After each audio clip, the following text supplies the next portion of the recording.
दोस्तों नमस्कार, स्वागत है आप सभी का अपने चैनल पे accounting by Apte A+A where we get to learn to earn. और मेरा नाम है चारुदत्ता आपटे। दोस्तों अपना आज का टॉपिक भी अकाउंटिंग के ऊपर है। मैं आशा करता हूँ कि मेरा जो पिछला वीडियो था on accounting entries and also definition of account and types of accounts and rules of account, मैं आशा करता हूँ वो वीडियो आपने देखा रहेगा। टॉपिक इजी है, टॉपिक सिंपल था वो वीडियो का, लेकिन as per me it is very important to make our basics perfect, to make our basics very strong. क्योंकि अगर बेस स्ट्रॉन्ग रहेगा तो फिर उसके ऊपर हम कितना भी टॉल स्ट्रक्चर बनाए, वो टॉल स्ट्रक्चर जो है वो इंटैक्ट रहेगा in case of any difficult times. तो ये जो अकाउंटिंग का टॉपिक है दोस्तों, उसको उसको इम्पोर्टेंस देना मेरे हिसाब से बहुत ज़रूरी है अगर हमको लॉन्ग टर्म में प्रॉफिटेबल इन्वेस्टर स्टॉक मार्केट में और शेयर मार्केट में बनना है। तो दोस्तों उसी कड़ी में अपना आज का भी टॉपिक है। आज हम लोग एक इम्पॉर्टेंट टॉपिक के ऊपर बात करने वाले हैं जो कंपनीज़ के प्रॉफिटेबिलिटी में एंड ऑल्सो बैलेंस शीट में बहुत इम्पॉर्टेंट रोल प्ले करता है। और वो टॉपिक है प्रोविजंस एंड एक्रूवल्स। और दोस्तों टॉपिक शुरू करने से पहले 1-2 मिनट में प्रीवियस वीक का जो मार्केट का जो मूवमेंट था उसका 2 मिनट में एनालिसिस कर लेते हैं और आगे की वीक में मार्केट क्या रहेगा उसका एक छोटा सा एनालिसिस करेंगे। फिर अपने आज का जो टॉपिक है प्रोविजंस एंड एक्रूवल्स उसके ऊपर हम लोग आएंगे। दोस्तों पिछला हफ्ता बुधवार तक मतलब वेडनेसडे तक मार्केट अच्छा था और फिर थर्सडे और फ्राइडे को सब्सटेंशियल प्रॉफिट बुकिंग आया और दोनों दिन मार्केट नीचे गया। ऊपर नीचे होते होते मार्केट लेकिन क्लोज हुआ विथ अ निगेटिव बायस। मेरे हिसाब से दोस्तों profit booking also was one of the reasons. और एक रीज़न क्योंकि मार्केट इज़ ऑलवेज फ्यूचरिस्टिक। जो रशिया में जो डेवलपमेंट हो रहा था, जो रशिया का जो रेबल फोर्स है, जो प्राइवेट उनका जो आर्मी था, उन्होंने जो अनाउंसमेंट किया था for attacking Russia and also Moscow, उसका भी दोस्तों इफेक्ट मार्केट के ऊपर आया। सैटरडे को तो थोड़ा पैनिक सिचुएशन था also in global markets and also in our Indian market, particularly stock market, क्योंकि उन्होंने अनाउंस किया था अभी कुछ भी होने तो हम लोग मॉस्को तक पहुंचेंगे। लेकिन सैटरडे रात आते आते उन्होंने अपना डिसीजन वापस लिया and now again they are going back to their own place. तो इसके वजह से दोस्तों मेरे हिसाब से अगले हफ्ते एटलीस्ट जो मार्केट का ओपनिंग होगा मंडे ट्यूसडे ओपनिंग अच्छा होगा ऐसा मुझे लगता है। लेकिन आगे का वीक भी मार्केट के ऊपर थोड़ा निगेटिव बायस्ड है, वो थोड़ा हावी रहेगा, ये मेरा मानना है। मैं थोड़ा गलत भी रह सकता हूँ लेकिन मुझे ऐसा लगता है ओपनिंग अच्छा होगा लेकिन by the weekend again थोड़ा सा निगेटिव बायस्ड मार्केट में होगा। हैविंग सेड दिस, चलो अभी अपना आज का जो टॉपिक है प्रोविजंस एंड एक्रूवल्स उसके ऊपर दोस्तों हम लोग आते हैं। अभी प्रोविजन एंड एक्रूवल दोनों सिमिलर वर्ड दिखते हैं, दोनों का इम्पैक्ट और इफेक्ट सेम है, लेकिन दोनों का जो अकाउंटिंग का जो प्रिंसिपल है वो दोस्तों अलग है। तो दोनों का पहला डिफरेंस हम लोग समझ लेते हैं, दोनों में डिफरेंस क्या है एंड देन कंपनी के लिए पर्टिकुलरली जो बैंक्स है, पर्टिकुलरली जो NBFCs है, पर्टिकुलरली जो फाइनेंस वाले कंपनीज है। बैंक्स तो हमको मालूम है बैंक्स के सब नेम्स, लेकिन फाइनेंस वाले जो कंपनीज है समझो L&T फाइनेंस हो, बजाज फाइनेंस हो, IFCI हो, श्रीराम फाइनेंस हो, ऐसे जो फाइनेंस वाले जो कंपनीज है उनके बुक्स में दोस्तों ये जो प्रोविज़न है मेरे हिसाब से सबसे इम्पॉर्टेंट ये फैक्टर और ये एक एलिमेंट है। उसको कैसे रीड करना है, उसमें क्या देखना है, वो हम आगे अभी 2-3 मिनट में देखेंगे। दोस्तों प्रोविज़न कब करते हैं और एक्रूवल कब करते हैं। दोस्तों एक्रूवल जो है when the expense is certain. अभी अकाउंटिंग में क्या होता है, there is a margin equalisation principle. मतलब समझो अगर किसी ऑर्डर में या किसी रेवेन्यू में अपना अगर 10% का समझो मार्जिन है, प्लान रेवेन्यू होता है और प्लान कॉस्ट होता है, उसके सामने एक्चुअल रेवेन्यू भी होता है और एक्चुअल कॉस्ट भी होता है। तो अगर प्लान में अगर अपना ऑर्डर 10% से अगर प्लान है तो दोस्तों अकाउंटिंग सिस्टम में क्या होता है, अगर एक्चुअल में समझो 10% मतलब 90% कॉस्ट का एलिमेंट है, वो अगर 90% नहीं आया, 85% ही आया, तो system on its own accrual create करता है और वहाँ पे मार्जिन इक्वलाइजेशन का कंसेप्ट एप्लीकेबल होता है। अभी दोस्तों ये एक्रूवल जो है उसका कंपनी के जो प्रॉफिटेबिलिटी है, फ्यूचर का प्रॉफिटेबिलिटी हो या करंट प्रॉफिटेबिलिटी हो, उसमें ज़्यादा इम्पैक्ट नहीं आता है अनलेस एंड अनटिल प्लानिंग के टाइम जो प्लान इनकरेक्टली प्लान हुआ है तो ही इम्पैक्ट होगा, नहीं तो एक्रूवल जो होता है उसका इम्पैक्ट नहीं होता है। क्योंकि एक्रूवल जब भी क्रिएट होता है when it is very certain कि ये कॉस्ट आने ही वाला है, तभी दोस्तों एक्रूवल क्रिएट होता है। प्रोविज़न में ऐसा नहीं है, प्रोविज़न में थोड़ा सा अनसर्टेनिटी रहता है इसीलिए उसको प्रोविजनल बोलते हैं, इसीलिए उसको प्रोविज़न बोलते हैं।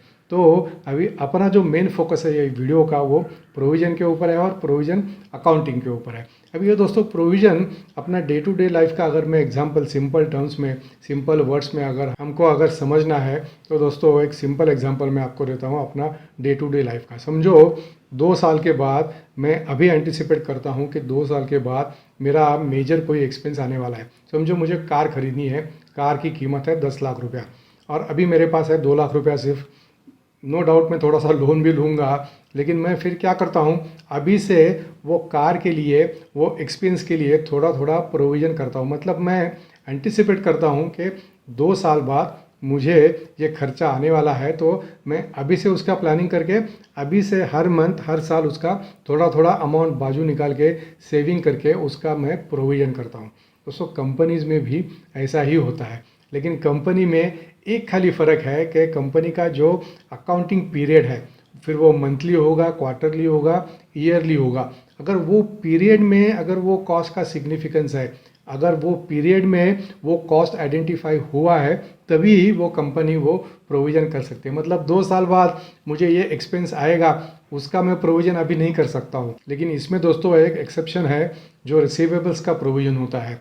In case of companies receivables का प्रोविज़न, जो ओल्ड रिसीवेबल्स है, जो बैड रिसीवेबल्स है उसका, और जो मैंने फिनेंशियल कंपनीज का जो अभी बात किया, बैंक्स, एनबीएफसीज हो और फाइनेंस कंपनीज हो, उनका जो एनपीएस होता है, non performing asset. Non performing asset मतलब कंपनी ने, बैंक ने लोन दिया लेकिन वो लोन अभी रिकवर होना डिफ़िकल्ट है, उसको बैड लोन बोलते हैं। उसको टेक्निकल टर्म में नॉन परफॉर्मिंग एसेट मतलब उसको एनपीएस बोलते हैं। दोस्तों बैंक का जब भी परफॉर्मेंस, जब भी उसका हम लोग रिजल्ट्स देखते हैं, टीवी पे देखो या समझो न्यूज़पेपर पे देखो, तो उसमें एनपीएस के ऊपर बैंक्स का मतलब वो जो रिजल्ट्स है उसमें बहुत फोकस रहता है। NPS have come down, NPS have gone up. उसमें भी ग्रॉस एंड नेट एनपीएस होता है, वो क्या है अभी वो थोड़ी देर में देखेंगे। तो coming back to the provision topic, ये प्रोविजन जो है मतलब जब ये एक्सपेंसेस में थोड़ा अनसर्टिनिटी रहता है कि ये होगा नहीं होगा, अभी थोड़ा क्लैरिटी नहीं है, तो उसका दोस्तों कंपनी के बुक्स में प्रोविजन रहता है। अभी प्रोविजन का इफेक्ट क्या आता है? प्रोविजन का इफेक्ट एक लेख जाता है पीएनएल में, एक लेख जाता है बैलेंस शीट में। अभी अपना पहला video, expenses accounts are nominal account, debit all expenses and losses, credit all income and gains. तो जो प्रोविजन का जो डेबिट जाता है वो पीएनएल में जाता है, मतलब क्योंकि कंपनी को मालूम है कि इसका जो इफेक्ट है, फॉर एग्जांपल हम लोग एक एनपीए का एग्जांपल लेंगे। समझो मेरा 5 लाख का, मेरा बैंक है, मैंने 5 लाख का लोन दिया है और ये महीने में और ये क्वार्टर में मुझे आइडेंटिफिकेशन ऐसा हुआ कि मैंने जिसको लोन दिया था वो खुद बैंकरप्ट हो गया, अभी वो लोन आने का चांसेस कम है। वो आइडेंटिफिकेशन जब भी मेरा होता है उसी वक्त, उसी महीने में या उसी क्वार्टर में मुझे वो प्रोविज़न करना पड़ता है, और वो प्रोविज़न का जो हिट है बैलेंस शीट में और पीएनएल में मुझे वही क्वार्टर में, वही मंथ में लेना पड़ता है। मतलब it is based on identification. ये मंथ में आइडेंटिफाई हुआ, ये मंथ में मुझे प्रोविज़न करना है। तो अभी ये प्रोविज़न के भी दोस्तों 2-3 टाइप्स होते हैं। एक तो बेस्ड ऑन आइडेंटिफिकेशन और दूसरा बेस्ड ऑन के कितना डिले हुआ है। अभी वो बैंक्स टू बैंक, आरबीआई की तरफ से भी उनका गाइडलाइन आता है कि समझो 2 इंस्टॉलमेंट, 3 इंस्टॉलमेंट, 4 इंस्टॉलमेंट नहीं आया, then banks have to provide with a certain percentage and that percentage is incremental. समझो 2 महीने का डिले हुआ, this is only for example. समझो हाइपोथेटिकल सिचुएशन, 2 इंस्टॉलमेंट नहीं आए तो 10% का प्रोविजन है। वही सेम कस्टमर से 3 इंस्टॉलमेंट नहीं आए तो then there would be a incremental provision, 15%, 20, 25 ऐसा वो बढ़ते जाता है। And when it is certain कि ये पैसा अभी आने ही वाला नहीं है, पैसा डूबने वाला है, तभी मोर देन 90% या 100% प्रोविज़न करना पड़ता है। तो दोस्तों ये जो प्रोविज़न है ये ऐसे कंपनीज़ के बुक्स में, मतलब बैंक्स हो या एनबीएफसीज हो या अदर फाइनेंस कंपनीज हो या प्राइवेट कंपनीज भी हो, उनके बुक्स में ये प्रोविज़न कितना है, कभी क्रिएट किया और आगे जाके ये प्रोविज़न का क्या होने वाला है, ये अगर प्रोविज़न का अमाउंट प्राइवेट कंपनीज में सब्सटेंशियल बड़ा रहेगा तो उसका एक छोटा सा मेंशन जो है वो ऑडिटर्स रिपोर्ट में रहता है या notes to the balance sheet जो है उसमें रहता है। उसमें दोस्तों ये पढ़ने जैसी चीज़ होती है, उसमें ये समझने जैसी चीज़ होती है, क्योंकि वो प्रोविज़न के सामने अगर फ्यूचर में जाके कॉस्ट नहीं आया तो जब भी प्रोविज़न क्रिएट करते हैं तभी 100% इफेक्ट गोज़ टू पीएनएल, मतलब प्रॉफिट कम होता है। और समझो कॉस्ट नहीं आया या पार्शल कॉस्ट आया तो जब भी कॉस्ट आता है तभी P&L के ऊपर कुछ भी इफेक्ट नहीं आता है, और समझो कॉस्ट आया नहीं तो जो 100% प्रोविजन जो किया हुआ है that comes back into P&L, मतलब प्रॉफिट में वो ऐड होता है। अभी दोस्तों ये प्रोविजन जो है ये most relevant and most important and most significant है for banks, NBFCs and finance companies. अभी बैंक्स के लिए दोस्तों मेरे हिसाब से 3 चीज़ें आइडेंटिफाई करना या 3 चीज़ें बैंक्स का जब भी रिजल्ट आता है देखना उसमें बहुत इंपॉर्टेंट होता है। मेरे लिए एक है कासा रेशो, क्योंकि कासा रेशो की वजह से उनका जो कॉस्ट ऑफ फंडिंग है, जितना कासा रेशो ज़्यादा उतना कॉस्ट ऑफ फंडिंग कम रहता है। दूसरा है NIM, मतलब नेट इंटरेस्ट मार्जिन, मतलब बैंक जो लोन देता है और बैंक जो लोन लेता है या पब्लिक से जो डिपॉजिट लेता है उसका इंटरेस्ट जो है, मतलब interest collected and interest paid, उसमें जो डिफरेंस है उसको नेट इंटरेस्ट मार्जिन बोलते हैं। तो वो नेट इंटरेस्ट मार्जिन का डेवलपमेंट क्या है, बढ़ रहा है कम हो रहा है, ये इंपॉर्टेंट है। और ये दोनों से भी ज़्यादा दोस्तों मेरे लिए, मैं जब भी बैंक हो या NBFC हो या फाइनेंस कंपनी हो उनका जब एनालिसिस करता हूँ तभी उनमें ग्रॉस NPAs कितने हैं, नेट NPAs कितने हैं, प्रोविज़न कितनी है और नेट NPA जो है और ग्रॉस NPA जो है उसका डेवलपमेंट क्या है, वो मैं सबसे ज़्यादा दिखता हूँ। क्योंकि अगर नेट NPAs और ग्रॉस NPAs कम हो रहे हैं इसका मतलब बैंक और that financial company is able to recover its bad loan, और जो प्रोविज़न हिस्टोरिकल किया है पिछले 1 साल 2 साल 3 साल 4 साल में, उसका इफेक्ट उनको दोस्तों अगले कमिंग साल में उनके प्रॉफिटेबिलिटी में होने वाला है। अभी हमने कुछ देर पहले देखा बैंक्स प्रोविज़न कैसा क्रिएट करता है, बेस्ड ऑन द इंस्टॉलमेंट जो डिले हुआ है वो, और based on the identification of the customer कि ये कस्टमर अभी बैंकरप्ट है, मुझे इसका लोन आने वाला नहीं है, मुझे इसका प्रोविज़न करना है, ठीक है। वो जो प्रोविज़न है दोस्तों उसको ग्रॉस NPAs बोलते हैं। मतलब मेरा ग्रॉस लेवल पे कितना लोन ऐसा है कि जिसका रिकवरी मुझे डाउटफुल है, उसके सामने बैंक प्रोविज़न करता है कि gross minus provision gives me net NPA। तो दोस्तों मैं जब भी बैंक्स का एनालिसिस करता हूँ तभी नेट NPAs कितना है उसके ऊपर मेरा ध्यान नहीं रहता है, ग्रॉस NPAs कितना है उसके ऊपर मेरा ध्यान ज़्यादा रहता है।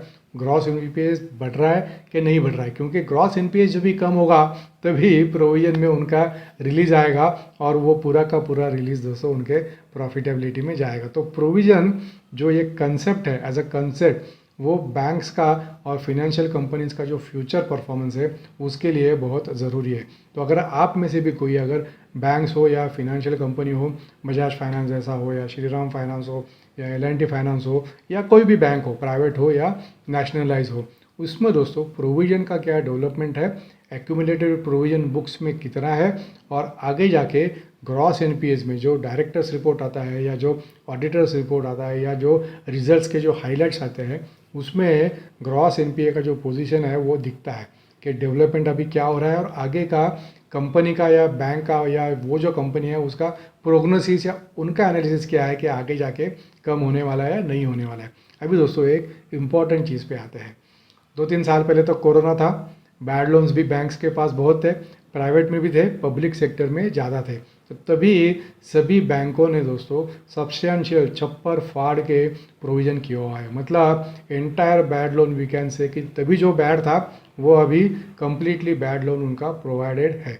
अभी आगे जाके अगर ग्रॉस NPAs में बढ़ोतरी नहीं हो रही है दोस्तों तो आगे के 1 से 2 साल ये जो बैंक्स है या फाइनेंशियल कंपनीज है उनके लिए दोस्तों बहुत अच्छे रहने वाला है। लेकिन आगे के 1 से 2 साल ही मेरे हिसाब से, 2 साल के बाद again there would be a downturn, क्योंकि दोस्तों बैंक्स का या ये जो फिनेंशियल कंपनीज है इनका जो प्रॉफिट है उसमें 2 कंपोनेंट है। एक तो है ऑपरेटिंग प्रॉफिट, मतलब net interest margin minus all उनके जो खर्चे हैं एडमिनिस्ट्रेटिव एक्सपेंसेस वगैरह वो माइनस करके जो उनका ऑपरेटिंग प्रॉफिट है वो, and profit coming out of release of provision, क्योंकि NPAs जो उनके जो बैड असेट थे, जो बैड लोन था उसका जो कलेक्शन हुआ उसके वजह से ये उनका जो प्रोविज़न रिलीज़ होगा दोस्तों उसके वजह से जो प्रॉफिट में बढ़ोतरी होगी वो। तो अभी दोस्तों जो पिछला 6 महीना या 1 साल है उसमें अगर हम लोग बैंक्स हो या फिनेंशियल इंस्टीट्यूशंस हो उनका अगर रिजल्ट का अगर हम लोग बारीकी से अगर एनालिसिस करेंगे तो उसमें देखेंगे कि ऑपरेटिंग प्रॉफिट तो बढ़ा ही है, नेट इंटरेस्ट मार्जिन बढ़ा ही है, मतलब बैंक का जो एफिशिएंसीज है वो बढ़ा ही है, लेकिन उसके साथ में ये जो प्रोविज़न अमाउंट है दोस्तों, वो जो प्रोविज़न अमाउंट्स का जो रिलीज़ हुआ है वो रिलीज़ भी सब्सटेंशियल है। इसके वजह से समझो ऑपरेटिंग में समझो बैंक का प्रॉफिट आधे टक्के से बढ़ा, तो because of this provision release, because of collection of old bad loans, because of collection of NPS, अगर समझो ऑपरेटिंग मार्जिन आधे टक्के से बढ़ा, इसके वजह से दोस्तों 1% से बैंक्स का और फिनेंशियल कंपनीज का प्रॉफिटेबिलिटी बढ़ा है। इतना इम्पॉर्टेंट ये प्रोविज़न का जो टॉपिक है वो है। तो प्रोविज़न का टॉपिक समझना, उसको एनालिसिस करना, ये कंपनीज़ के लिए पर्टिकुलरली जो फाइनेंस वाले जो कंपनीज़ है, बैंक्स हैं, उनके लिए दोस्तों मेरे हिसाब से सबसे इम्पॉर्टेंट है। तो आप में से अगर कोई फंडामेंटल इन्वेस्टर है, टेक्निकल एनालिसिस नहीं, चार्ट देख के नहीं, अगर कोई फंडामेंटल मतलब जो रिजल्ट देखेगा, पीएनएल देखेगा, बैलेंस शीट देखेगा, और अगर बैंक्स में किसी को इंटरेस्ट है, प्राइवेट कंपनी में भी समझो इंटरेस्ट है, तो उनका प्रोविज़न कितना है and that provision is on account of what, and वो प्रोविज़न का आगे का कंपनी मैनेजमेंट का एंड ऑडिटर्स का प्रोग्नोसिस आगे जाके क्या होने वाला है, मतलब कभी रिलीज़ होगा या नहीं होगा, नया कितना क्रिएशन होगा, ये सब जानना दोस्तों बहुत ज़रूरी है। अगर ये जान के हम लोग कोई शेयर खरीदते हैं तो ऑपरेटिंग प्रॉफिट की वजह से शेयर का भाव बढ़ेगा ही बढ़ेगा, लेकिन ये प्रोविज़न की वजह से भी दोस्तों शेयर का भाव डेफिनेटली बढ़ेगा। लेकिन दोस्तों ये जो बैंक्स का जो ड्रीम रन है, ये मेरे हिसाब से आगे के 1 से 2 साल तक ही रहेगा, क्योंकि बाय दैट टाइम अभी लोन्स का जो रेजोल्यूशन है, बैड लोन्स का जो रेजोल्यूशन है, वो अभी एनसीएलटी आने से एंड जो अपना बाकी का जो लॉज है उसको स्ट्रेंथनिंग करने से दोस्तों जो रेजोल्यूशन है बैड लोन का वो अभी फास्टर हो रहा है, वो अभी फास्ट हो रहा है। तो आगे जाके समझो कोई unforeseen situation, Russia Ukraine war या ऐसा कोई पेंडेमिक अगर नहीं आया, तो नए बैड लोन्स होने बहुत कम होंगे, ऑलमोस्ट ना के बराबर होंगे, और जो पुराने जो बैड लोन्स थे उसका कलेक्शन भी फास्टर होगा। लेकिन वो जो प्रोविज़न का इफेक्ट है, लोन कलेक्शन का जो इफेक्ट है दोस्तों, वो आगे के 1 से 2 साल तक ही रहेगा, ये मेरा मानना है। तो अगर आप में से किसी के पास बैंक्स के शेयर है तो this year and next year is the right time to book profit. उसके बाद में थोड़ा रुक के बाद में वापस उसमें री एंट्री कर सकते हैं। सो टू समराइज दोस्तों, कंपनीज़ के बैलेंस शीट और पीएनएल में जो केपीआईज है, वो केपीआईज में particularly in finance related companies, bank, NBFCs, other finance related companies, ये जो प्रोविज़न का जो फिगर है, ग्रॉस एनपीएस और नेट एनपीएस का जो गैप है, that is nothing but provision. तो ये जो प्रोविज़न का फिगर है उसका एनालिसिस करना, प्रोविज़न में कौन से कस्टमर है, कौन से क्लाइंट्स है, कौन से लोन्स है, और उनका रिकवरी का क्या पोजीशन है, ये जानना फंडामेंटल एनालिसिस में सबसे इम्पॉर्टेंट चीज़ है। तो दोस्तों वीडियो ख़त्म करने के पहले मैं इतना ही बोलूँगा कि ये जो अकाउंटिंग का हमने सीरीज़ चालू किया है ये आप ज़रूर देखना, क्योंकि ये अकाउंटिंग का जो सीरीज़ है उसमें कुछ पॉइंट्स ऐसे है इम्पॉर्टेंट है मेरे हिसाब से, जो फंडामेंटल एनालिसिस और अच्छी कंपनी चुनने के लिए बहुत इम्पॉर्टेंट है।